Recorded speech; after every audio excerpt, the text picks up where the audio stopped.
यानी फसलों की अवशेष जलाने की प्रक्रिया तेज और कारगर होने के चलते किसान इसके आदी हो चुके हैं। उन्हें अपनी अगली फसल को तैयार करने के लिए अपने खेतों को साफ करना होता है। इस समय साल में एक या दो नहीं बल्कि तीन तीन फसलें होती हैं। उनके पास समय बहुत कम होता है।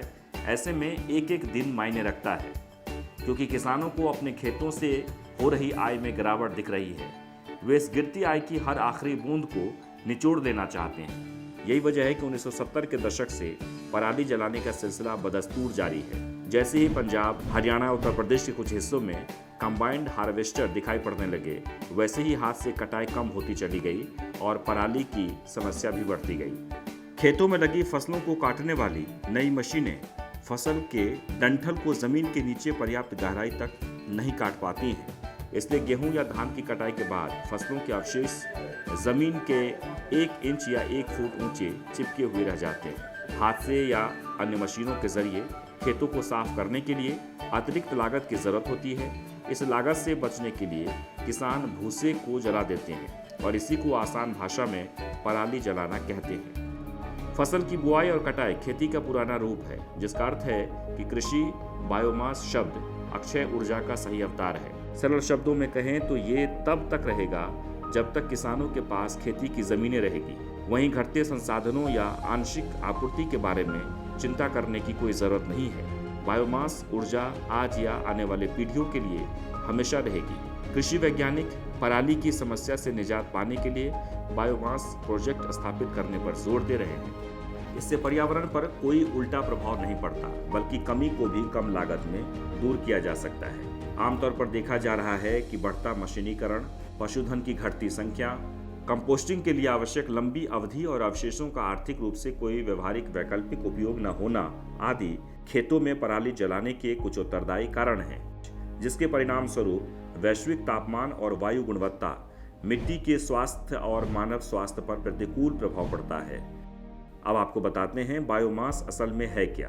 बायोमास जलन की ऊर्जा सामग्री आमतौर पर एक बम कैलोरीमीटर के उपयोग से निर्धारित होती है, जो दहन के लिए गैसीय कार्बन डाइऑक्साइड और जल वाष्प में ऊर्जा परिवर्तन को मापता है। यह बायोमास HHV का उच्च या सकल तापमान देता है, जिसमें पानी के संघनन से प्राप्त ऊर्जा भी शामिल है।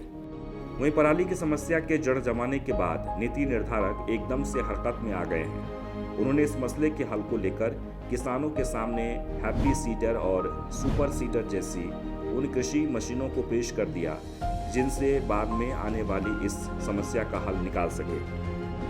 लेकिन सरकार ने ग्रामीण स्तर पर भूसा प्रबंधन के लिए इस मशीनरी की सहायता का उचित प्रबंधन किया ही नहीं। बता दें कि भारत 328 मिलियन हेक्टेयर में फैले दुनिया का 7वां सबसे बड़ा देश है, जो ऊर्जा के नवीकरणीय स्रोतों से भरपूर है। नवीकरणीय ऊर्जा स्रोतों में बायोमास विशेष रूप से ग्रामीण क्षेत्रों में एक महत्वपूर्ण भूमिका निभाता है, क्योंकि ये भारत के अधिकांश घरों में ऊर्जा का प्रमुख स्रोत है। भारत प्रतिवर्ष लगभग 450 से 500 मिलियन टन बायोमास का उत्पादन करता है। बायोमास अभी देश में सभी प्राथमिक ऊर्जा उपयोग का 32% प्रदान करता है। बायोमास ऊर्जा का साधन है। इसे सीधे जलाकर इस्तेमाल किया जा सकता है या इसको कई प्रकार के जैव ईंधन में बदलकर इसका उपयोग किया जाता है। उदाहरण के तौर पर गन्ने की खोई, धान की भूसी, अनुपयोगी लकड़ी आदि। बायोमास को जैव ईंधन के रूप में कई प्रकार से बदला जा सकता है, जिसे आमतौर पर 3 भागों में बांटा गया है: ऊष्मीय विधियाँ, रासायनिक विधियाँ और जैव रासायनिक विधियाँ।